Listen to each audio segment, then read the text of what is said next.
Hello everyone, it's me Sneha Singh and welcome to preparation में, जहां आपको टीचिंग रिलेटेड वीडियोस मिलते हैं। तो अगर आप इस चैनल पर न्यू हो देन सब्सक्राइब कर दें इस चैनल को, ताकि आप एक भी फ्यूचर वीडियो मिस ना करें।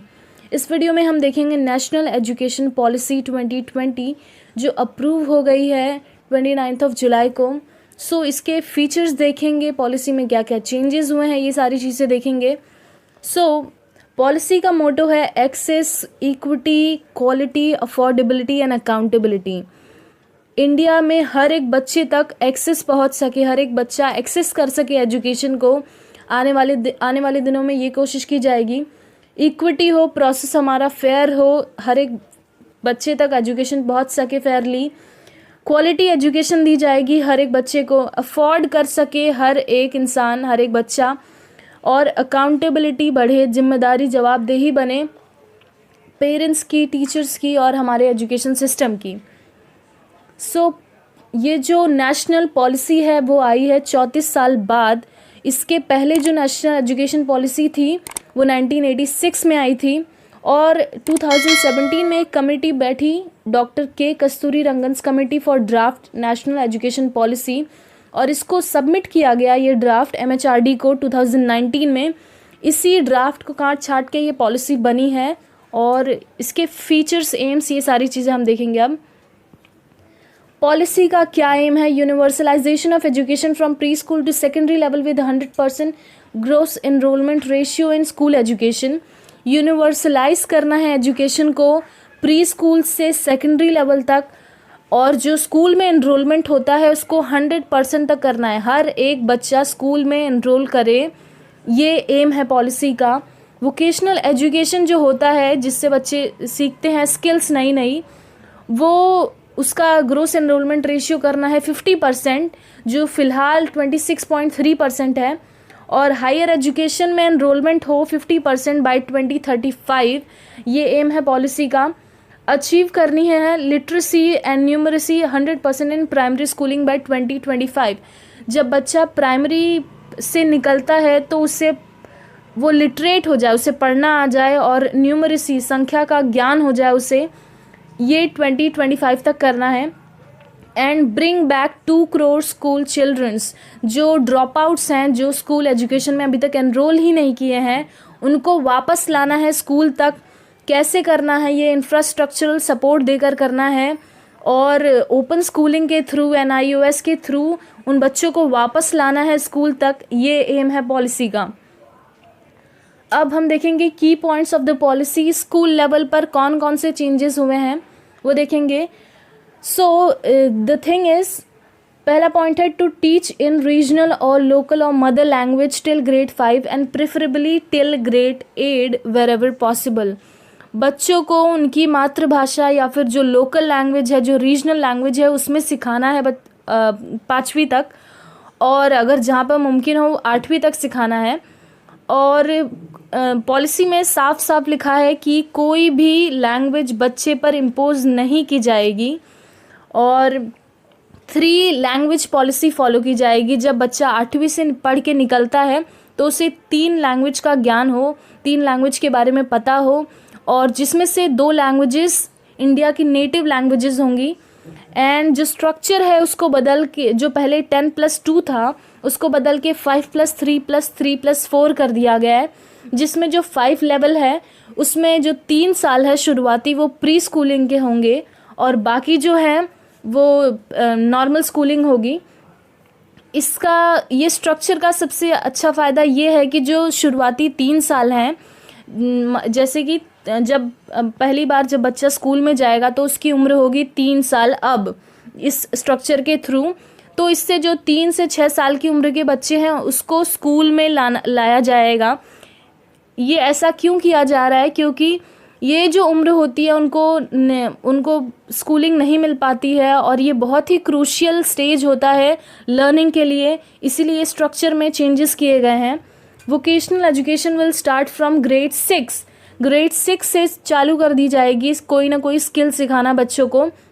इसमें कोडिंग भी सिखाई जाएगी बच्चों को ग्रेड 6 से, और उनकी इंटर्नशिप भी होगी। इंटर्नशिप कहाँ होगी? बाल भवन्स में होगी। बाल भवन से सामाजिक चेतन केंद्रास, ये चीज़ें नहीं खुलेंगी हर एक डिस्ट्रिक्ट में। स्टेट इनको खोलेगा और इन सब जगह पर जाके बच्चे कोई ना कोई स्किल सीखेंगे, जो लोकली जो कोई क्राफ्ट है या कुछ चीज़ें हैं वो सारी चीज़ें सीखेंगे। एंड जो असेसमेंट है, जो अभी फ़िलहाल में समेटिव असेसमेंट होता है, थ्योरेटिकल होता है, बहुत सा समेटिव असेसमेंट होता है, उसको फॉर्मेटिव बनाने की कोशिश की गई है। एंड जो एग्ज़ाम्स होंगे वो 3rd में होंगे, 5th में होंगे एंड 8th में होंगे। एंड जो बोर्ड एग्ज़ाम्स हैं वो 10th एंड 12th के वैसे ही रहेंगे, मगर उनको रीडिज़ाइन किया जाएगा। डिज़ाइन इस हिसाब से किया जाएगा कि बच्चे की कॉन्सेप्ट क्लैरिटी है या नहीं, एनालिसिस टेस्ट किया जाएगा। बेसिकली मेमोराइजेशन उनका टेस्ट नहीं किया जाएगा, हायर ऑर्डर स्किल्स को टेस्ट किया जाएगा। और एग्ज़ाम्स के बारे में और कोई डिस्क्रिप्शन नहीं दिया गया है पॉलिसी में, वो आने वाले दिनों में पता चलेंगे। असेसमेंट जो होगा वो बहुत ही हॉलिस्टिक होगा, परिपूर्ण तरीके से असेसमेंट होगा, 360 डिग्री असेसमेंट होगा, पॉलिसी में लिखा है।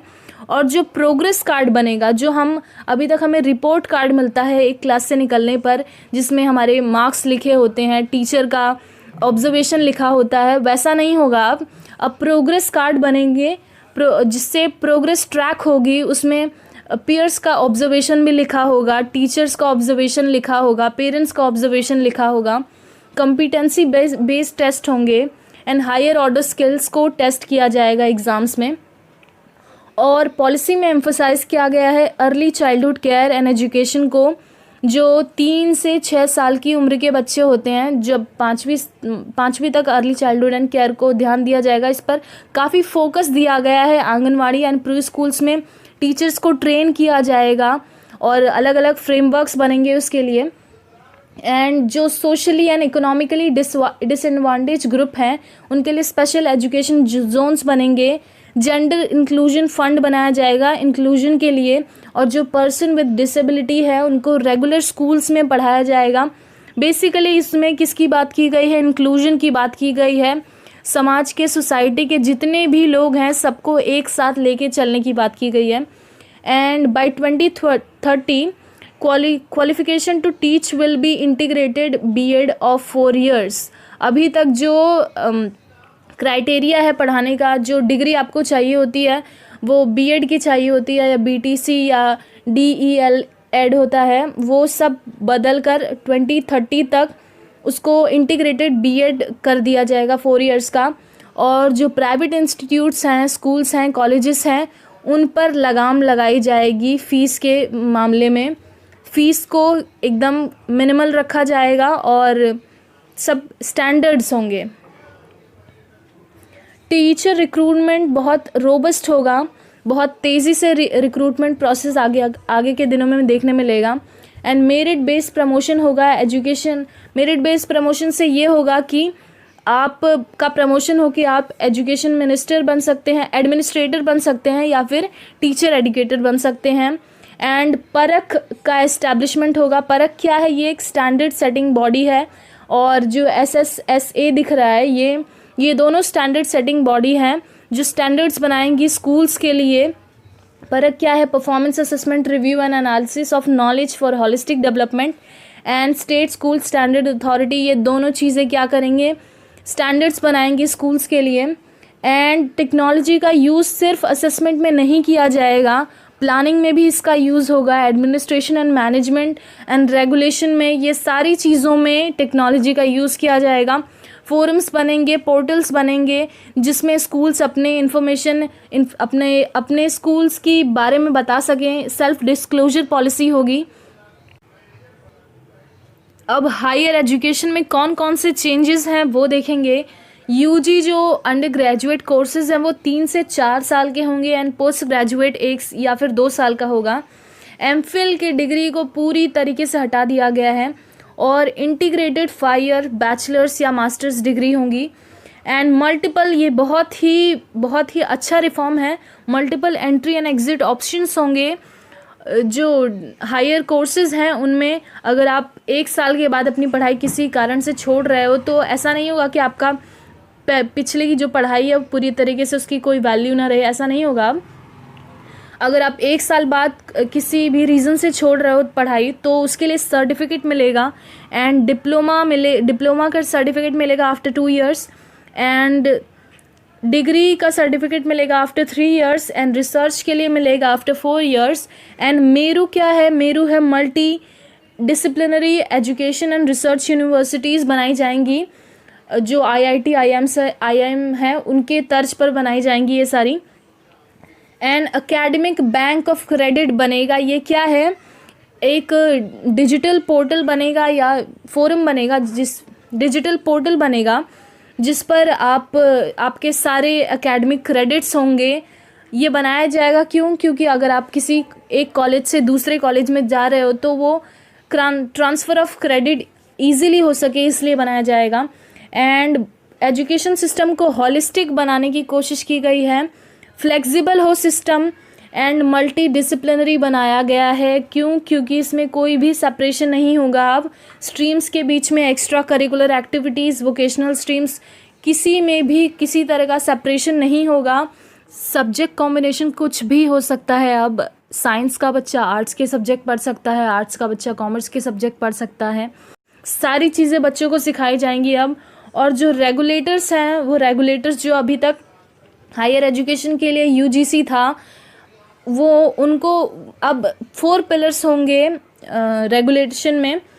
National higher education regulatory council होगा रेगुलेट करने के लिए कॉलेजेस को, एंड जनरल एजुकेशन काउंसिल होगा स्टैंडर्ड्स बनाने के लिए, and higher education grant commission होगा ग्रांटिंग के लिए, एंड NAC हम सबको ऑलरेडी पता है एक्रीडिटेशन कमीशन है जो क्रेडिट्स देता है।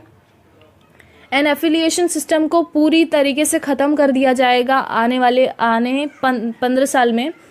एंड ग्रेडेड ऑटोनॉमी दी जाएगी स्कूल्स एंड कॉलेजेस को ग्रेड्स मिलेंगे और ऑटोनॉमी दी जाएगी कि वो खुद बच्चों को सर्टिफिकेट्स दे। एंड बेसिकली बात हो रही है डिसेंट्रलाइजेशन की। डिसेंट्रलाइज किया जा रहा है सिस्टम को एक अच्छे सिस्टम के लिए, और बहुत सारे इस्टेब्लिशमेंट होंगे। इसमें से मेन जो चीज़ें हैं वो क्या है? National curricular and pedagogical framework for early childhood and care बनाया जाएगा NCERT के द्वारा। ये 2021 तक आएगा। And national curriculum framework for school education बनेगा, ये भी 2021 तक आएगा, ये भी NCERT बनाएगा। And national curriculum framework for teachers education, ये NCTE बनाएगा, NCERT के रिकमेंडेशंस पे कंसल्टेशन पे बनाएगा, ये भी 2021 तक आने की चांसेस हैं। And national professional standards for teachers NPST, ये NCTE बनाएगा, ये 2030 तक आएगा। अगर वीडियो आपको बेनिफिशियल लगा है तो फिर लाइक कर दें, शेयर कर दें फ्रेंड्स के साथ। And thanks for watching.